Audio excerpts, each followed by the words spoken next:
সচিবালয়ে আনসারদের সঙ্গে শিক্ষার্থীদের সংঘর্ষ, চলুন জেনে নেওয়া যাক। রাজধানীর সচিবালয় এলাকায় আনসার সদস্যের সঙ্গে ঢাকা বিশ্ববিদ্যালয়ের শিক্ষার্থীদের ধাওয়া পাল্টা দেওয়া ও সংঘর্ষের ঘটনা ঘটেছে। রোববার রাত 9টা 20 মিনিটের দিকে সচিবালয়ের সামনে এ ঘটনা ঘটে। এর আগে রাত 8:30টার দিকে হাসনাত আবদুল্লাহ ও সার্জিস আলম তাদের ফেসবুক পোস্টে তাদের আটকে রাখার বিষয়ে জানালে বিক্ষুব্ধ শিক্ষার্থীরা রাজু ভাস্কর্যের পাদদেশে জমা হতে থাকে। পরে রাত 9টায় তারা সচিবালয়ের উদ্দেশ্যে যাত্রা করে।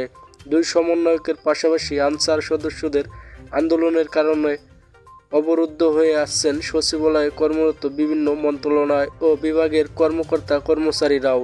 তাদের অনেকেই এখন ক্ষুব্ধতায় কাতর। বের হওয়ার জন্য এ গেট থেকে ওই গেটে ছুটলেও বের হতে পারেননি তারা। এদিন সকাল থেকেই হাজার হাজার আনসার সদস্য সচিবালয়ের সামনে অবস্থান নিয়ে বিক্ষোভ করেন। এক পর্যায়ে দুপুর 12টা থেকে তারা সচিবালয়কে অবরুদ্ধ করে রাখে। এতে করে সবগুলো গেট বন্ধ হয়ে যায়।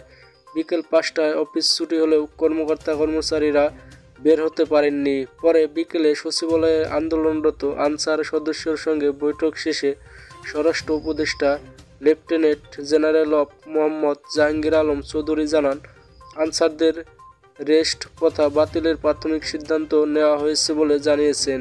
এছাড়া জাতীয়করণের দাবি সুপারিশ কমিটি রিপোর্টের ভিত্তিতে বিবেচনায় ঘোষণা দেন তিনি। তো ভিউয়ার্স, এই ছিল সচিবালয়ে আনসারদের সঙ্গে শিক্ষার্থীদের সংঘর্ষের সর্বশেষ আপডেট। পরবর্তী আপডেট পেতে চ্যানেলটি সাবস্ক্রাইব করুন।